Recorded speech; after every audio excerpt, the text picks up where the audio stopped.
Good evening, YouTube and Periscope. DutyRon back in again with another video. And tonight we're going to talk about National Law Enforcement Appreciation Day here in America. It should be across the world, but it's a national holiday here in the United States. I want to just say a special thank you to my channel members, my Patreon supporters, all of the people who interact here in this community in a positive fashion. Thank you so much. You guys are fantastic. And I want to also thank my special guest who's co-hosting with me tonight, Bill Cannon from Police Off the Cuff. He is a retired New York City police sergeant. He worked 20 plus years in the NYPD. And thank you so much, Bill, for coming in on National Law Enforcement Appreciation Day. DutyRon, great to be here. I can't think of a better cause. Yeah, and I can't also think of a better co-host to have live with me other than a distinguished NYPD sergeant from the homicide squad in Manhattan North. And a lot of our viewers are from the 5 boroughs, and a lot of them are from outside the boroughs, but they know the NYPD, and it's great to have you here and your knowledge. So thank you again for being here. Everybody go subscribe to Police Off the Cuff. I'll link it down below in the description. Let me see who else is coming on in here on Periscope. Give me 2 seconds. Oh, there we go. Periscope is live. Thank you to everyone joining on the Periscope bandwidth. Dookie 4000, Matty Boy Sully, Dad's a retired NYPD Brooklyn North duty captain since deceased, but thank you, Matt, for your father for his service. Hello, Embers Drifter. Good to see you. Thank you for joining. Shante Cole Walker, thank you for joining. I see some new faces. We've gotten quite a bit of new subscribers since our last show. Meglo 4000, great to see you. Beth Higgs, Mimi J2, great to see you. Thank you guys all for coming. Katrina Catress over at in the great state of Texas, always good to see you. Thank you for joining. Guys, for those of you, Jeep Girl, also those of you new joining in, again, this is a great fellow law enforcement professional. We're both retired, but we are doing lots of law enforcement related videos and live streams. We have a lot of things coming up in the pipeline. I will be visiting his channel on the 14th. That's this Thursday, 7 p.m. Police Off the Cuff. Hello, John Smith on Periscope. Good to see you, Alex Daily TV. And Josh is saying, our engineer is checking in on Periscope saying sound is looking good ×2. That's good. We worked for about an hour last night on Bill's setup. He had a little bit of technical difficulty going on with his microphone, but I think we rectified it. Bill, what do you think? I think so. Yeah. People saying it sounds good. It's sounding great. It's sounding great. So the purpose of this stream, make sure you guys share. Hello from the UK. Thank you for joining. Hello from all the people outside of the New York City area, outside of the United States. We have so many people joining in from outside of the outside of this country. It's great to be out here and sending out a message of positivity for our men and women in law enforcement. Great to see you from Jersey. Just Deborah is checking in. I have the Jesus is the Gift mug sent in by Platinum Mimi, one of my great subscribers and Patreon supporters. I have 2 of these, one for me and my wife. So I'm drinking my white liquid out of it right now on a Saturday night. Cheers. Cheers. Again, this is a day of celebration, a day of giving thanks to the men and women of law enforcement. But unfortunately, on Wednesday in our capital, we lost a U.S. Capitol police officer, Brian Sitnick, who died on Thursday. He succumbed to injuries that he sustained on Wednesday. And I want to put his picture up on the screen. This is one of many men and women in 2021 and in 2020 who have given their lives for our freedom. In the past, we've had hundreds of thousands of law enforcement men and women across our great nation who give their lives and pay the ultimate sacrifice, including some people who Bill and I have worked side by side with. Kevin Gillespie being one, as a fellow squad member of mine, was killed in the line of duty in 1996. May his soul and all the souls of the departed continue to rest in peace. And this is a staunch reminder of the sacrifice. And not to sound cliche, but Bill, you can agree with me on this: freedom isn't free. Absolutely not. People fight every day to keep everyone free and everyone safe. Yeah.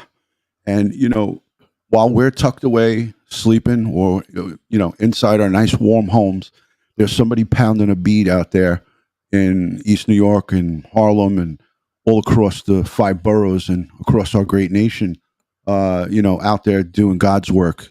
So, you know, former law enforcement professionals like ourselves know it more and better than anybody. So, thank you to everyone putting in those positive messages in the chat. I see you guys, and I appreciate you. Thank you, Mimi, J2, and all of the great ones here on the live.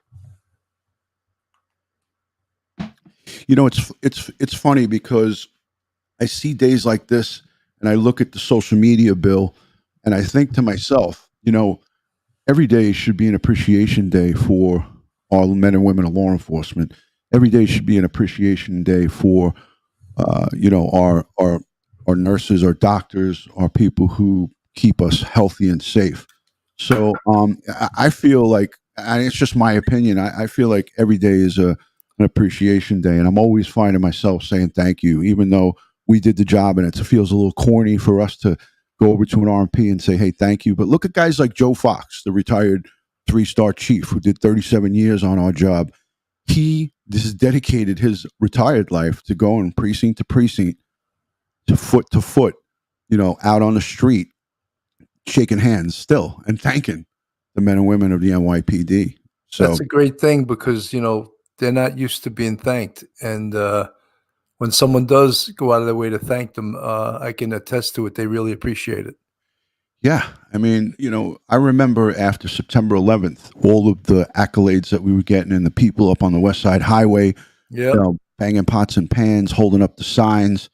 And one of the days that we were out there, I remember we were eating. It was like 6 of us, a bunch of us in a restaurant, outside of the Ground Zero area, and there was a family, a father and a husband and wife, with kids, little kids, and they were sitting and they were watching us eat, and they kept glancing over, and you know how we're always like, not defensive, but we're always looking around and seeing, well, I saw that the guy was paying a lot of attention to us, but what, unbeknownst to us, what he did is he paid our bill, and Right. that was really nice.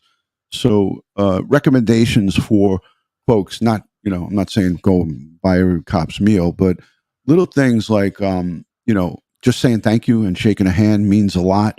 And if you could do it from a distance now with the wake of COVID-19 and everything that's going on, it's probably it's probably the Right. better way to do it. But like, I was in a pizza shop 2 weeks ago, and 2 cops from the 101 came in there because, of course, they got to come out of Queens to go into Nassau County to get good food. So they were in a pizza place, and I was online. I was getting my food, and I heard them order, like, calzone and slice, and I paid it. I paid the bill, and they were like, "Oh, no, no, it's okay." But I did that just because, just to give them thanks, because I know it's a tough job. After you and I retired, things just went south, and 2020 with George Floyd and all the defunding of the police and the cancel culture, it's making the job 100 times worse. So, and for more, I think 2020 was probably one of the toughest years for yeah, police, and not just in New York City, but nationally. oh yeah, And yeah, it's gonna be tough to get back on track, and, I mean, police continue to do their job even when they're being, you know, slaughtered in the press and slaughtered by, social media, and they still continue to do their job. That's the amazing thing about the profession. yes. Embers Drifter, thank you for being in here, and thank you to, like I said, I told you this, wouldn't be a lot of fanfare here because it's Saturday night, and a lot of people, subscribe to my channel for crime stories. And when you do something like this, it doesn't get a lot of live viewers, but the replay viewers are the ones that really come through all the time. But if you guys haven't shared it, I'm gonna, as I show this next video, I'm gonna go full screen and I'm gonna share it into the groups. So maybe we could wake a couple of people up and get some folks in here. But yeah, again, it's a thankless job, and we're always there. We're always, no matter what. If apartment 6B calls 20 times in a night, we're going to respond. And that's how it is with the police department. So I'm going to show. I support the American law enforcement officers. It's also just a 2-minute video. So I'm going to play this for you guys, and we'll go full screen on it.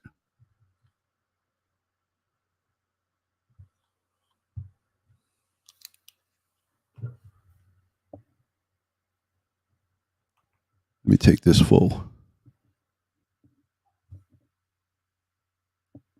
I'm going to get it, Bill. I'm going to get it. There we go. Hey, there you go.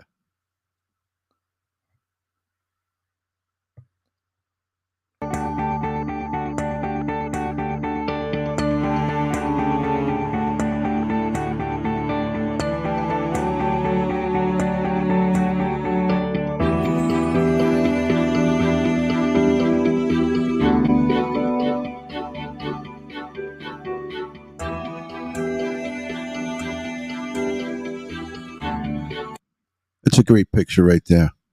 A female police officer with a resident of her community. And I think this is in Michigan and maybe a couple of different departments. I just selected this one because I love the fact that it showed the police public engagement, integrity, and the things that go into community policing. So this one was a good one, I felt, and I'll let the rest of it play. But this was one of the parts that really I liked here, seeing this female police officer interacting with one of the local residents in Michigan there.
So again, this is from Michigan State Police. A great message on Law Enforcement Appreciation Day. And I got to say, it doesn't matter what department is being highlighted. What's important is the message. And Bill, what are your thoughts on that?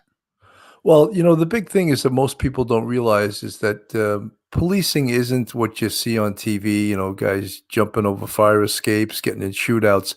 Most of policing is service Right. and servicing the community and helping them out with whatever problems they have, whether it be an aided case, or assisting someone that fell out of bed. There's Right. a million things that police are called for, and especially in poorer neighborhoods that call the police much more often than more affluent neighborhoods because they need the police much more. And that's who would hurt the most if they start defunding the police are the poorer neighborhoods. Yeah, absolutely. 100%. And, a lot of people don't realize that because it's a thing that gets taken for granted.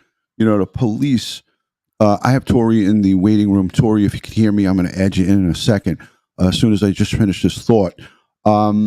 So what happens is a lot of people think, well, the police are really coming to lock up the bad guys, the drug dealers, the going out there and maybe fighting auto crime and the crimes of shoplifters and things of that nature. But there's so much more to it. We often say to each other, and it's like kind of a standing joke with the members of the service, is we're like social workers and we're also cops. But we go to family disputes and we try to settle the score and let everybody get settled in and maybe calm things down and refer them for counseling and refer them for just make suggestions. And so those things that the police do for the community, and most people don't realize it because they're not they don't utilize them that way. A lot of people never have to utilize the police, so they don't really understand. My next guest is well known to everybody in YouTube. She is a staunch supporter. She's a big time supporter of the police. She's a patriot. She's a great friend. I'm honored to have her on with me and Bill, and I know that, Bill, you're going to have a lot in common with her. Let me add her in quick. Tori Hartman. Hello, Tori. Hello, Tori. Hey. How are you? Hey, Bill. Did you police? Yes, DutyRon told me that you're from Greenwich Village. I used to live there back in, I think it was 1987. I lived on Barrow Street. Okay. I lived on 10th Street and 6th Avenue. I was over, I was in the... Those are the higher rent. That's the higher rent area. Well, it wasn't when I was there. Okay. When I was born, my parents got the place in 55. So they were paying a whole $89 a month. Wow. Okay? All right. Wow. So 2-bedroom, Greenwich Village. Mm-hmm. So those were the days. Yeah. So Tori, Bill served in Manhattan North Homicide for Oh my goodness. quite a bit of time. He was a sergeant in the detective squad, and he had the A team, the best of the best. So he handled some of the really big cases. And Bill and I came to know each other not through the NYPD. It's funny because we both did our 20. He did quite a bit more time than I did, but we both did our time and we didn't know each other. And then through YouTube, he's got a channel, so he does police off the cuff, real crime stories. Wow. And I started getting some notifications, like suggestions. I was like, who are these guys? Hey, I'm trying to send him messages while he's live and he's not paying attention to me. So I said, I got to get a hold of this guy and show him the right way to do it. Yeah, there's a big learning curve to this, as you know. Yeah, it's very interesting. It's such a different world than I think that anybody's really used to. We're in a different arena now. Yeah. And I do have a question for you, Bill. Sure. It just popped into my head, and I guess it's, when was the moment in your career when you recognized that it was real and you were really doing this? This was you were now in. You were a professional. This was it. No, I knew it. I mean, probably as soon as we hit the streets, we started training. Back then, we had something called FTOs, which were field training officers. Yes. And I knew as soon as I hit the streets and had your gun and shield that we were the real police. And it was no joke. And even though you were a rookie, you had to be ready to take care of business.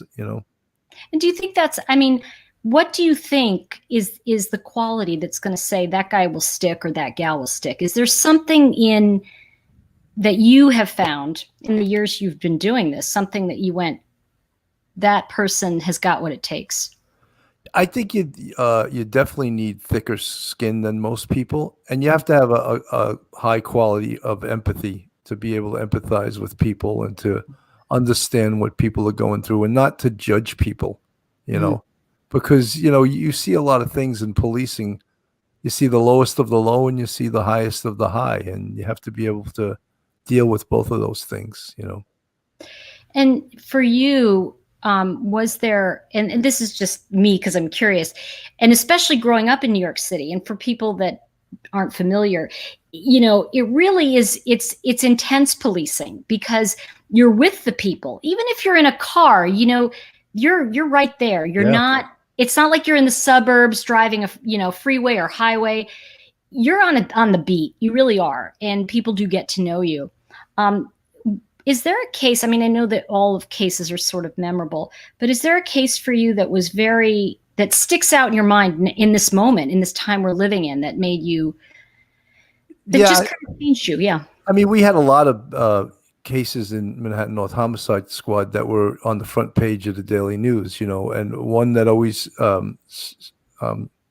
sticks out with me is we had the case of a 90-year-old man who was a survivor of Auschwitz, Mhm. who was murdered by this girl and her boyfriend who tried to rob him, and he wouldn't give him the combination for the safe, so they killed him. Oh, I remember that. Wait a Yeah. minute. Yep. That was a while back.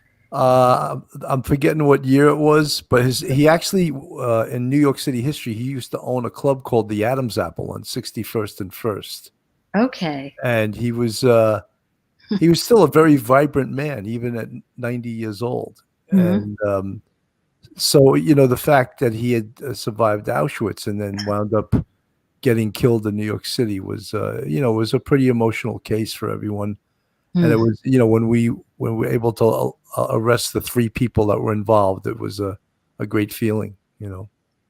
And do you think that that really I mean, when, you know, as a police officer, do you really think that when you make those arrests, is it closed? Does that case ever really close in your mind, in your Well, heart? you know, something people that have done 20 or more years, and maybe even less than that on the NYPD or any police department, you always carry around a level of PTSD with you. And those cases stay with you forever.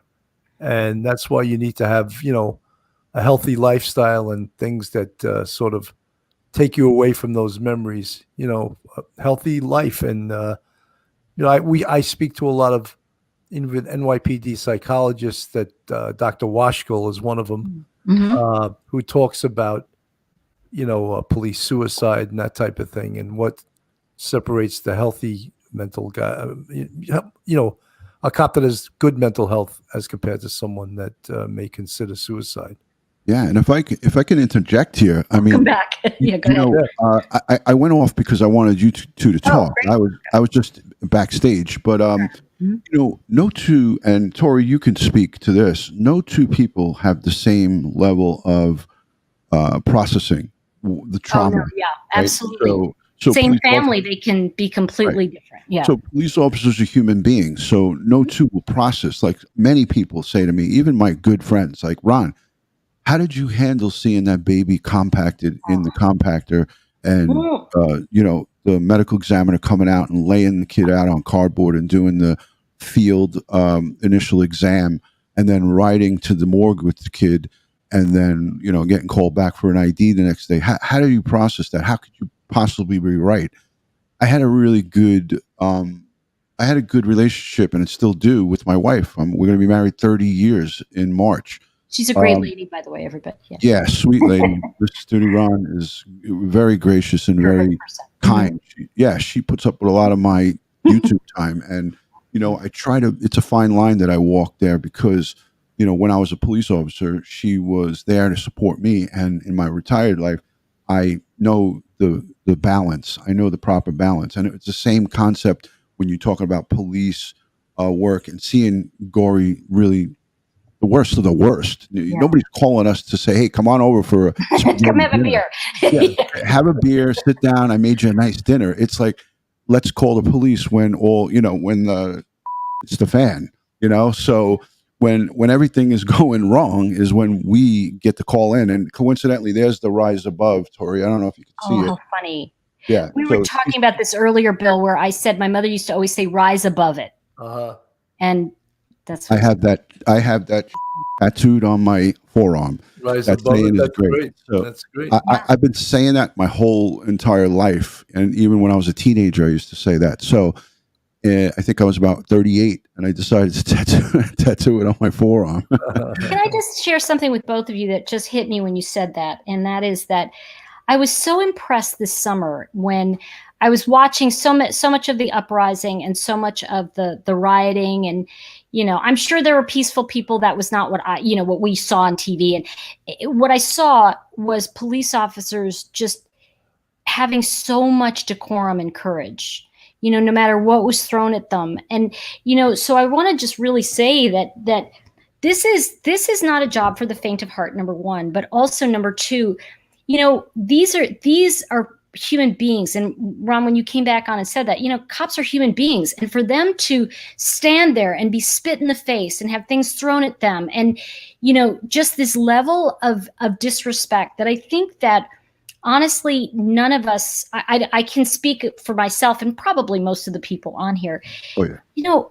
Most people would never do that. We just don't. And I think watching it really made my heart go deeper, in the sense that I'm so grateful that those men and women were willing to, even in the face of such, I want to say, hate coming at them from the media, they were doing a job that has been thankless for a long time, but was really hated.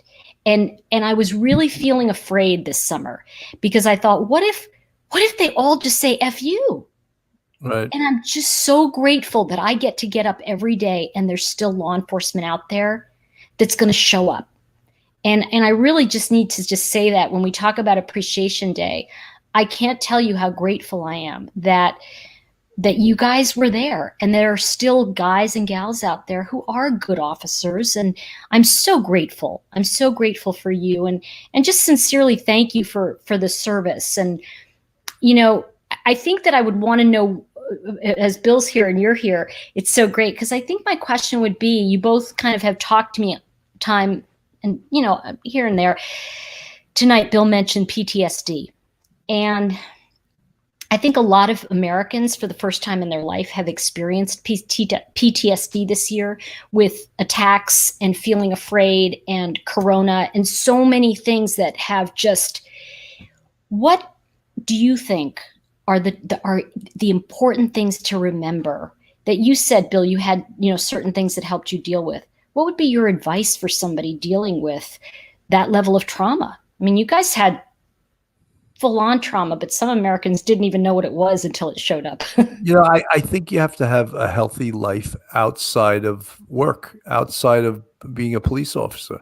You have to go home and have a good family. You have to go home and work out. You have to go home and have a good meal, have a couple of beers. I even asked Dr. Washkill, I said, Doc, is it ever okay after a real stressful tour that you go out with your buddies drinking? He goes, absolutely, as long as it's not a 4 to 4, 5 nights a week, I'm all for that.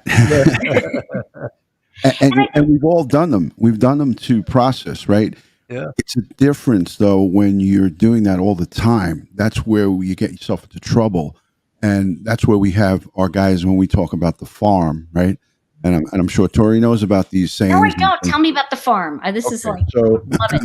So the farm was, for some cops, a way to get a paid break from the job. But also, when you were sent to the farm, it was because you had a drinking problem. Oh. So it was a forced thing by the job. You had a choice to go to the farm or perhaps maybe get suspended and lose your job. It's really not a farm with cows and chickens or anything. I didn't get that impression. It's just up north of the city. That's why they call it the farm. So if you hit the sauce a little bit too much, and it got noticed, and your supervisor saw it, or if somebody said, "Hey, look, we got to intervene here," Ronnie and Bill are going out and having 4 to 4s 6 days a week. That's a problem. So the farm was there to help members of the service who were using alcohol as a coping mechanism, right? I always chose to do it in moderation for many reasons. Number one, for that reason, I didn't want to become an alcoholic. And number two, I had a wife and kids at home. I started early when I became a police officer at 26. By the time I was 29, I had a kid. And then by the time I was 31, I had 2. So for me, it was more important to go home and hug my kids and be with my wife to talk about what was going on than to hang out with the boys. But I did do my fair share of it. I balanced it just the right way. Now, I did get called the P word a couple of times, and I'm not going to go into it here because it's a female part, but I did get called a P every once in a while. But I went home with my head, up high, and I was able to, put my head down at night and not have to worry about it. And hence, you hear about law enforcement has the highest rate of divorce in all of the professions, right? It's for a good reason, because when you take your family and you put them aside and make them a secondary priority, there's only so much of it that a woman can take, right?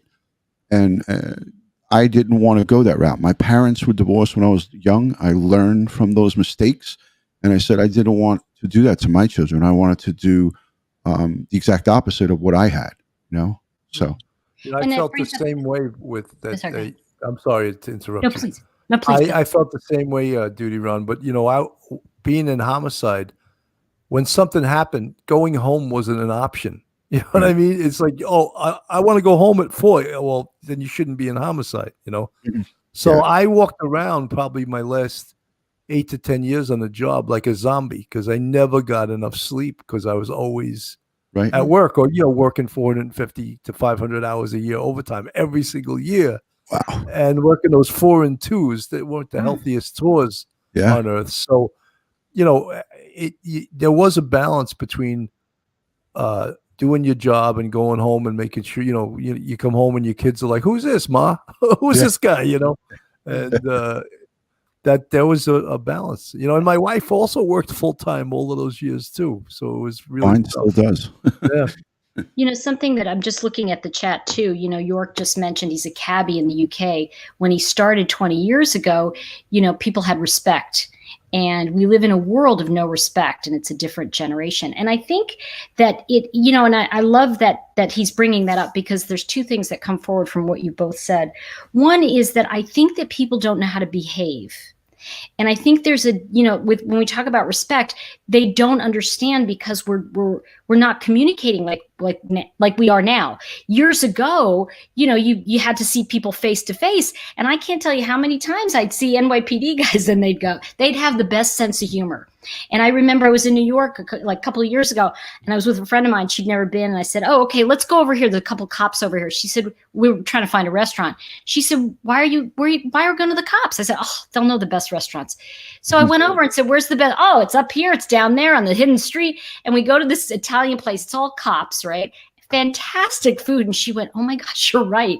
So there's certain things that, for me, having that wonderful memory, and I just want to say of how much I trusted and appreciated police officers. And I think we all have to work extra hard now to have compassion for people that don't understand how to behave. So I'm glad York brought that up. And number 2, I know that DutyRon is very, Tunnel to Towers is a very important charity, I think, for all of us who support police officers. And these are the guys and gals who went in on 9/11, and anyway, the point is, this charity, I really want to encourage everybody, if you think of it tonight, if you're really in that place of like, this is our appreciation, send $1, send $5, a penny, send whatever you've got to Tunnels to Towers. If one of the mods, you don't mind putting it up, I don't have it in front of me, but I know that this means so much to you, DutyRon, and I know it means a lot to Bill as well, because a lot of officers remember that day. And I flew in a few days later from California, so I remember I was the only one on the plane. But I remember feeling that feeling of, oh my God, thank God these men and women showed up. So, thank you guys. So, I have the website. That's okay.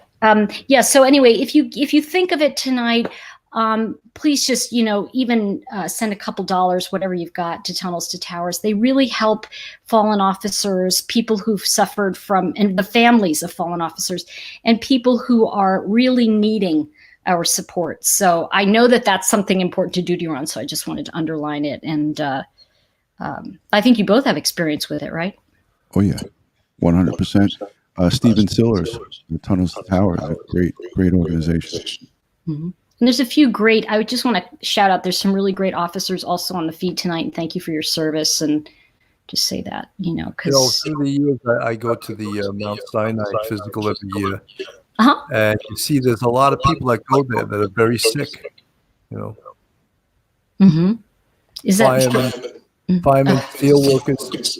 Steel workers probably got the worst, because they were on the pile for like 9 months straight, you know. Mm. And, you know, I have to tell y'all, I went in like a couple days later, I guess it was about a week later.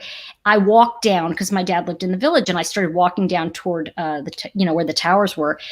And I had been in that one tower, I guess, a couple months before to pick up tickets for something. And I remember walking down, and I barely got to Canal Street and I couldn't breathe. So I literally had to stop and go home. I couldn't go any further. And, you know, thinking that these guys and these gals were still in there, pulling out whatever was in there. Who does that? Where in other countries are we going to find people that they run from problems? You know, we're very lucky. And I think every day I really do send blessings out to all of those who do these thankless jobs that secretly there's many of us who appreciate what you do. So thank you both for all of that, all of your sacrifices, you know. Thank you, Tori. Bill, is there anything for you on a night of appreciation, anybody that you want to, you know, maybe talk about or remember with all of us tonight? You know, I just like to shout out to all the great cops that I worked with over the years, whether it was in anti-crime, whether it was in street crime, whether it was in the 2-3 Detective Squad, Manhattan North Homicide Squad. These guys are the heroes of the job, you know, and because of men like them and women like them, New Yorkers are much safer today.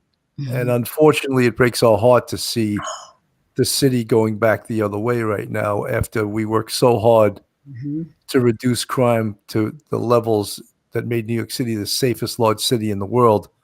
And to see it going back the other way right now just really breaks our hearts, you know. Yeah. Ron? Sorry. Did you? Oh, you're silent. I think you muted somehow. Oh yeah, you're muted. I'm good. I'm good now. It's hard for Bill and I and a lot of other police officers to see the hard work that we did, the blood, sweat, and tears of the 90s and some of the 80s, and really in the 90s and going forward to current day, to see that to see that kind of all sort of go down the turlet. And I like to say turlet because my grandmother used to say that. That's the Brooklyn way. Grandma used to say turlet. It's not toilet, it's turlet. To see the hard work of the NYPD go down the toilet, it's disheartening and it hurts right here, because that didn't come without a lot of cops getting killed and hurt and injured and all of the above, and a lot of civilians getting hurt, killed, and injured. You know, the powers that be, unfortunately, as we all know, without getting political here, and I know this is, you know, it's hard to not go there, but the current city council and the mayor, it's absurd. In New York City, yeah, they're buffoons, and you know, I don't understand how all citizens, forget about right, left, you know, whatever side of the aisle you're on, it just takes common sense to see what's going on.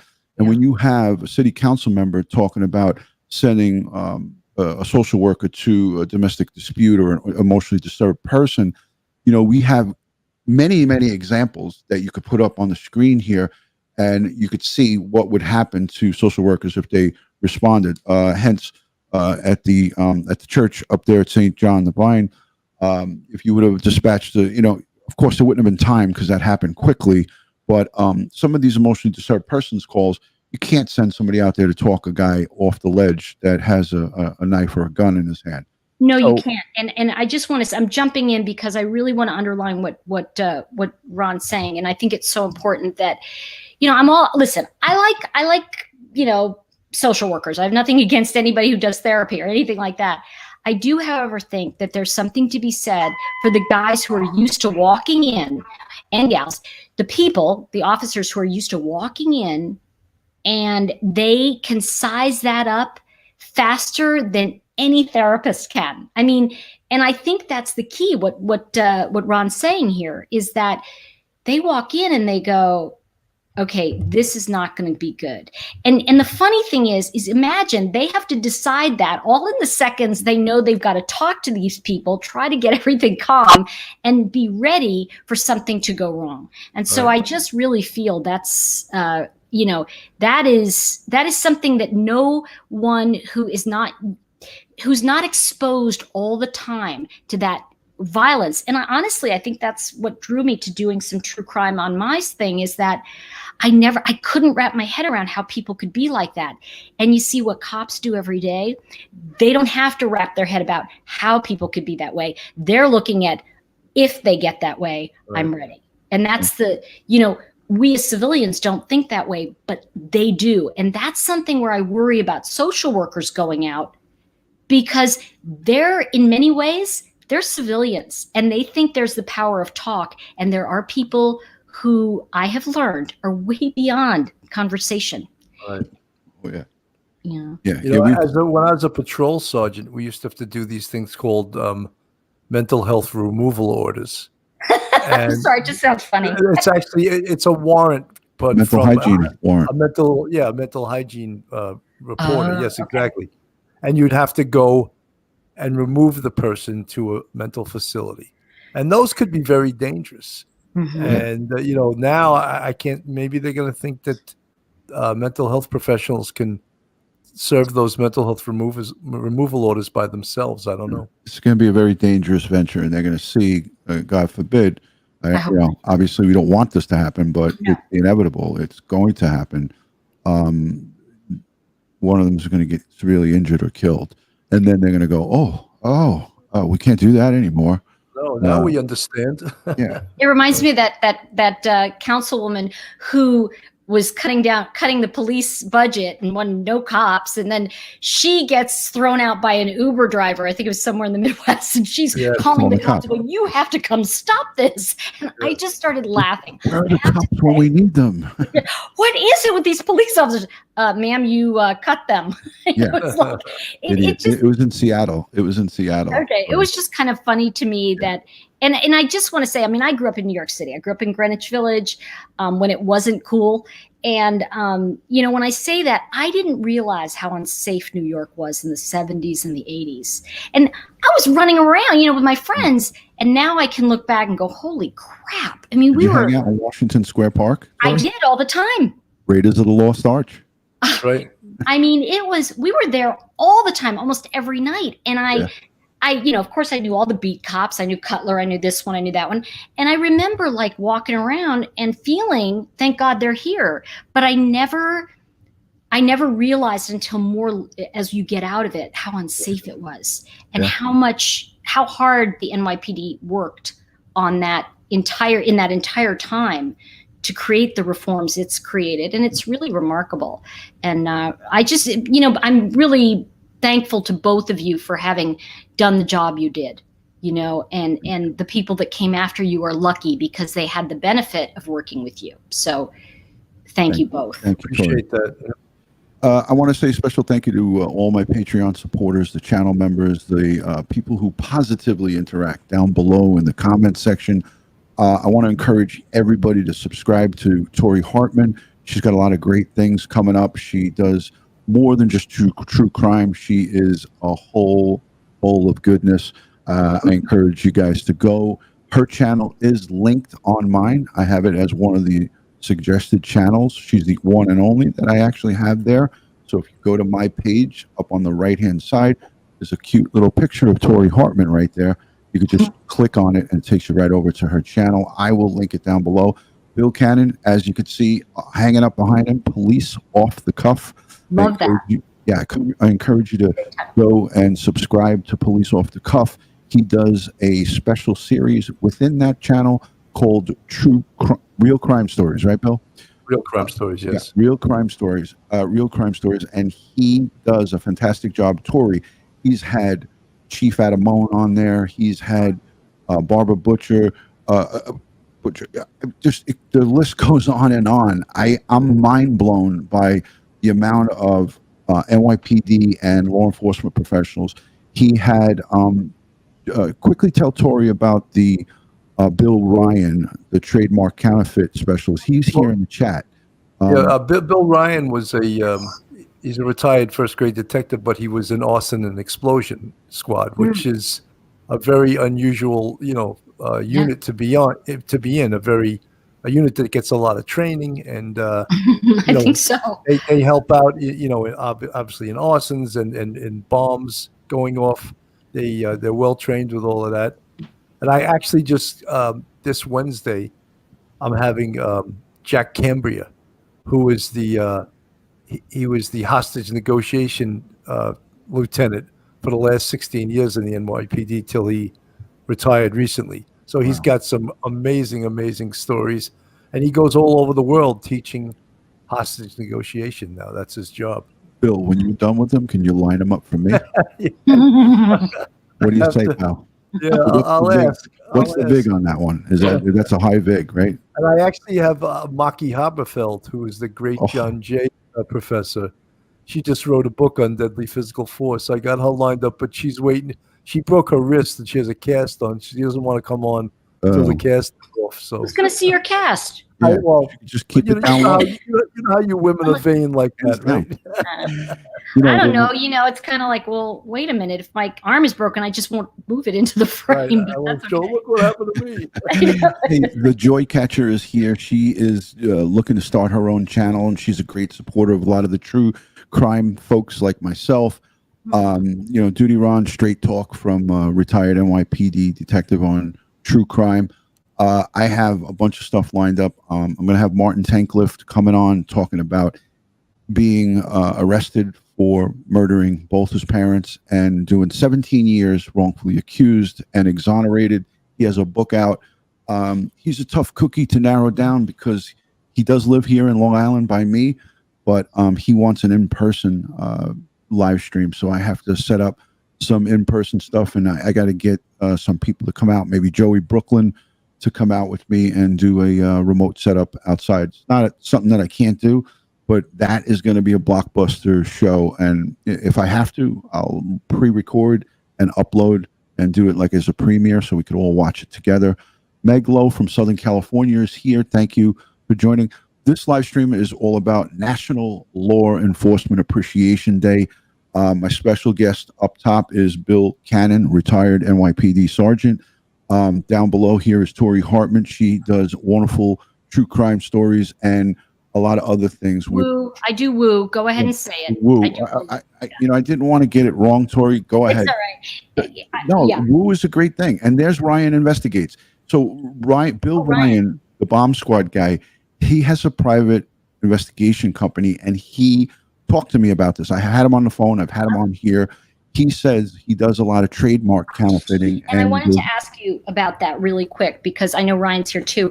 So, and just so everybody up to speed, this is my deck, right? And what happened was last year, the Chinese started printing it, and they printed counterfeit copies of it, and they put a QR code on it.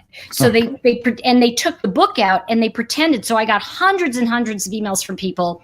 I didn't get the book. I'm like, why didn't you? My kid has it. Then I started seeing the Chinese were printing it, selling it for pennies on the dollar. At this point, I've lost almost 75% of my income. And now they have figured out and put the QR code, and they stole the book. So now the QR code works and you get the book. So they're selling it on Amazon? Every time I go up and I report 50 of them, 50 more Chinese companies are up. I mean, I can't keep up. Like the China virus? Yeah, and so it's just unbelievable how many Chinese companies, and they're all, they're all just stealing it, and it's really, it's overwhelming to see what they're doing. And anyway, so I would love to show at some point the difference between the two and have a conversation about. You know what? I'm going to have Bill Ryan from the Ryan Investigates group. He's right here in the chat. I'm going to have him come on because we have to talk about the Nashville bomber. Yes. Yeah, I have to finish that series up. So I'm going to do something with him and Christopher Strom, who is a retired NYPD sergeant, again, introduced to me by this guy right over here, Billy Boy Cannon. So Christopher Strom is a retired NYPD intelligence sergeant. But what's interesting about him is he has a book called From Brooklyn to Baghdad. And Brooklyn to Baghdad is about his story after he served his 20 plus years in the NYPD, and he was the counterterrorism supervisor in the intelligence division after 9/11, and he had military service. He's a Marine. Once a Marine, always a Marine, right? Right. So after he left the job, they recruited him to go over to Iraq and do. I think he did 18 months or so over there, infiltrating the IED crew, the roadside bomb people. And he wasn't going after the little guys that were planting the bombs. He was going after the networks. Jesus. So this guy, Christopher Strom, is a tremendous hero. And I'm going to have him. Last time he was on, we had an echo situation that was something out of like a horror movie. It was like Damien the Omen times 2. It was a freaking nightmare. So I had Chris Strom from Brooklyn to Baghdad, and I had Billy Ryan, both of them on, and it was just an echo fest. That video is still, I never got rid of it because like 8,000 people watched it. So I was like, I can't take this off, because the first 10 minutes was a gem. It was all me talking. And then when I had my guests on, it was like, hi, Ron. Thank you for having it. Oh. Could you imagine how many people would have watched it if you didn't have the echo? Oh, shit. Forget about it. But listen, I'm so happy that Tori Hartman came back on tonight. Bill, while you and I and Josh were in this private little, we were doing our little tech thing, you didn't catch on to it because you didn't even know who she was. But him and I both were saying while you were there, hey, have you heard from, he asked me, Josh was like, have you heard from Tori? I said, I text her, but a little bit back and forth. I said, but I haven't heard from her since the new year. And he was like, I wonder when she's going to go live. And I was like, I hope soon. And you rose above. I know, it was right tonight. I was like, something said go, and when I saw the notification, I flipped out. I was sitting on the couch with the missus, and I was like, I got to listen to this. I'm scurrying to find my earpiece because I didn't want to have her, she was watching the show. So she's like, oh, your headphones are over there on the other side of the couch.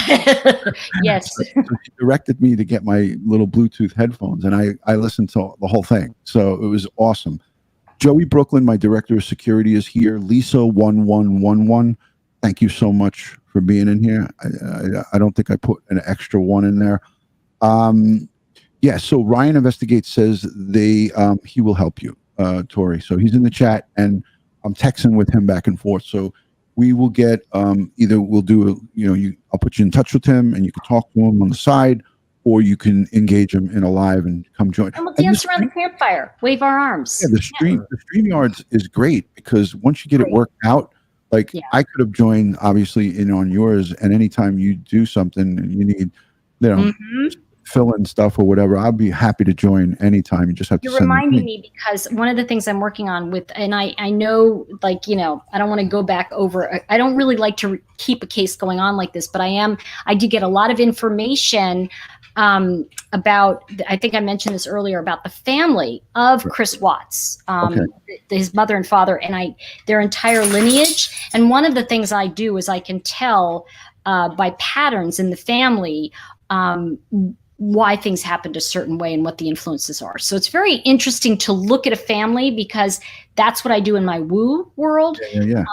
Find your gifts and find your challenges. But looking at it now as an after thing of looking at the crime, it's really fascinating to see how that person took some of the things that they were that inherited and used them. So it's fascinating to see that. So that's what I'm going to be talking about. So you do that on a separate channel, Tori, or is it on your? I'm going to be doing that on my woo woo channel, where I do, like, I talk about my cards and my decks and my books. So I'm going to be because multi-generational healing is much more in that, when you see that there was a murder here, why did it happen here, and how many, so it's a little bit more non-scientific or non-fact based. Right. So but any cop who looks at a crime scene has to see the details that are invisible. Right, to a certain extent. I mean, we don't get into it in the depths that you get into it. No, but I hope not. We're out there trying to, fill in the pieces of the puzzle, so to speak, to get the collar and to make sure it sticks at trial. Hi, Priestess. Illumination High says Priestess Tori. Illumination. Yeah. She's Hey, got how an are you? authentic. There's an She has the authentic one. authentic Dex. I know that. Excellent, excellent. You know what, Bill? How much of interaction? Because I remember our major case homicide squad when we were housing and transit and NYPD separate. So this is going back to the 90s. I know that John Cutter, who retired as a chief, and I had him here on my channel. He's a personal friend of mine. John Cutter said that, and I know it. They used like a psychic medium to help them on one of their cases. And Ralph Sarchi, who is a demonologist, an NYPD retired sergeant, he was in that movie Deliver Us from Evil. I used to ride a radio car with him, and he used to. We'd go into houses. Oh, look at him. Oh, adorable. Yeah. So yeah, Tori just lost her prize. Owen, she just lost him before Christmas time, or after Christmas, right? It was between right before the oh, 26th. right before, right. And very sad, but there's her other love. Yeah. How old is he? He's about 4.5. Oh, okay. So he's a young little whippersnapper. Mm-hmm. So we used a psychic medium on one of the cold cases. It was in the housing authority. How many times have you heard of that, or is that not a thing with the NYPD? I don't think it really is a thing with the NYPD. I think most homicide experts think it's sort of like junk science. You know? Yeah, I mean, I know that some departments throughout the country use it, use their services, use that type of stuff when they run into a brick wall. But a lot of the sciences, even like the FBI has that behavioral analysis thing, right? Very close. and one of the biggest cases that they was so far off on that it really had people question whether they could profile anything. Right. Was the Beltway sniper. And Yes. they said that the shooter was a male white, about 35 years old, blah, blah, blah, blah, blah. And it turned out to be a 17-year-old male black with his stepfather. So it was so far off the mark that, I mean, that had to do a lot of damage to, to profiling, Yeah. And I wonder though, Bill, also if you take it that way too, of like looking at it as, and it goes to behavior in a way, can it be that sometimes people's behavior is indoctrinated? Like if you're in military, you may have that mindset of that because you're impressionable. You have the mindset of that white 35-year-old guy. Sure.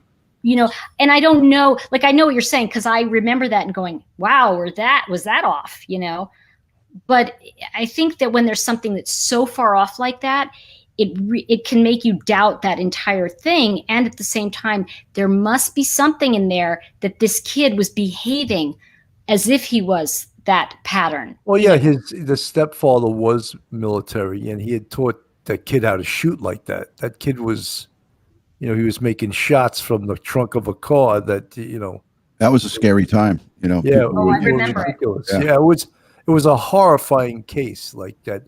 Had they not been arrested, they would have just kept going, I think, And they were killing just regular mom and pops going get gas for their car. Yeah, gas station. I remember that. Yeah. Crazy. I was interviewed by I think it was the New York Times for that because, at the time I had, listen, if a tarot person and you're a newspaper reporter, you're going to call them, and I was interviewed about the death card, because it was left at the scene and all that kind of stuff. But, my whole take on it was, well, I just think they're crazy. It's just like, I didn't have any woo stuff. I was like, I don't think that's really, I think they did, especially that particular crime. I remember thinking they're not behaving like the profile, Right. I mean, like who they were behaving very differently. In other words, they weren't a profile. They weren't typical. Well, something, there's something in investigation called tunnel vision. And they tell you never, ever to get tunnel vision because by getting tunnel vision, you can ignore pieces of evidence that could turn out to be the most important thing because you had it in your mind, like the FBI did, that the shooter was 35-year-old, a male white. And remember the other false piece of evidence, that they were in a big white truck It's always a white truck, remember. though. Remember? Yeah, it was a bit, and that was Mhm. people had seen a white truck at the scene of some of the shootings, but there's hundreds of white trucks. And then it turned out, I mean, look, after the fact, everything seems so easy to predict. You know, he was laying in the back of a car, in the trunk of a car, you know, and that's why there was no ballistics on the scene, no spent shells, because they stayed in the trunk, you know. Yeah, There was training involved in that. I mean, that you can. Absolutely, yeah. Yeah, I think that's Thank you, New York Born, for the compliment on the top banner. This is courtesy of Joshua H. That's the DutyRon with the American flag through the DUTY. And then on the Ron part, you might not be able to see it, but it's the New York City skyline. And that's courtesy of Josh over in San Francisco. Oh, that's nice. I just noticed that. He is my back office guy, my tech guy, my go-to guru when it comes to all this stuff, because I don't know anything about this stuff. Angie Gemstone, thank you for joining on Periscope. I want to say I've been ignoring Periscope, but I have been engaging in the chat with you all. Thank you to my folks who are joining me on Periscope. The Twitter app is going to go live on March 31st. Periscope is ending on March 31st, so no more going live. Angie, thank you for inviting your followers on Periscope. So my friends, I have 7,000 subscribers on Periscope. I used to have close to 25,000, but since I abandoned it for YouTube, the big leagues, some of my people left and came over here. So I still have 7,000 scragglers that are holding on. It's like Rose and the Titanic. It's going down, and it's ending March 31st. So if you want to dump your super hearts onto DutyRon, you could shower me with those super hearts. I love them. Just kidding. But come over, subscribe to my YouTube channel, and subscribe to these two great friends of mine that are here. Tori Hartman Official. She has a website. I will link it below. Bill Cannon from Police Off the Cuff. Make sure you subscribe to all of their social media. It'll be all linked in their profiles. So if you click on it, you go on over to their social and subscribe. Great content coming from both of these fine young folks. I could call them. Well, Bill, you got a couple of years on me. I know. I got a couple on Tori. So Tori's the young one here, I think. We always got to let the lady be the youngest. So That's right. The youngest and the prettiest. So I had the honor to meet her in person, Bill, and we did a live stream together. Her and I. A year and a half ago. Yeah, about a year and a half. Mm-hmm. Yeah. So it was. That was a great one. She was talking about the Mendez twins. In this case, Yeah, so I'm sure, Bill, you would have had some input, probably a lot more than I did, because, working in homicide, I was in the warrant squad, so I hunted down jagaloons left and right that were running from the court. But some of them had some pretty bad criminal history. So we did do enhancement to anytime homicide had cases, they would call warrants. Hey, could you pull warrants in this general vicinity where the homicide occurred? So we used to backfill for homicide quite a bit. So I worked with the Brooklyn North and the Queens Marines quite a bit. So anyways, I'm going to take 2 minutes of Q&A, if you don't mind, Tori, because everybody's excited to see you. I see the chat. Everyone's chatting it up about you. Anybody have questions for Tori Hartman and Bill Cannon? If you do, put them on. I'll highlight them, and we'll ask some of them. The stripes resemble fingerprints. I guess you could see it that way, maybe. Katrina Perez says, love when YouTubers join each other. Here it is. And I remember the live show of me and you, Tori. She remembers. It was a good one, yeah. Oh, yeah. I love that one. That was a great one. And it sucked because I had to leave, so we had to cut it short. Remember, I had to go to work. I was working overnight. That's right. Yeah. So otherwise we had a jerry rig, just so y'all know. We had like lamps in this, we were in the hotel lounge, because it was I was staying in a hotel, and it's we were downstairs and there were lamps facing us. It was just because it was a dark room. Oh, look at this. Hi, is that priestess? Oh, am I saying that wrong, Tori? Mm-hmm. No, it's High Priestess Illumination. Yeah. My first public post, true crime reading, on my website was inspired by a DutyRon video. I'd like to hear more about that. There you go. Awesome. Matty Boy Sully's laughing at the Queens Marines reference, and he knows exactly what I'm talking about.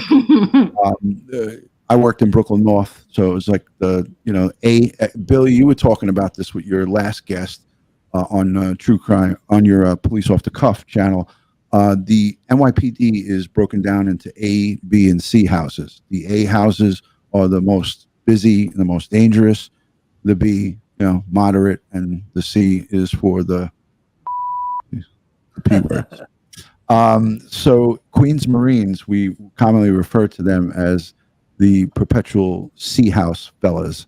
I think there's only like two precincts in Queens South, 113 off the top of my head, and 103.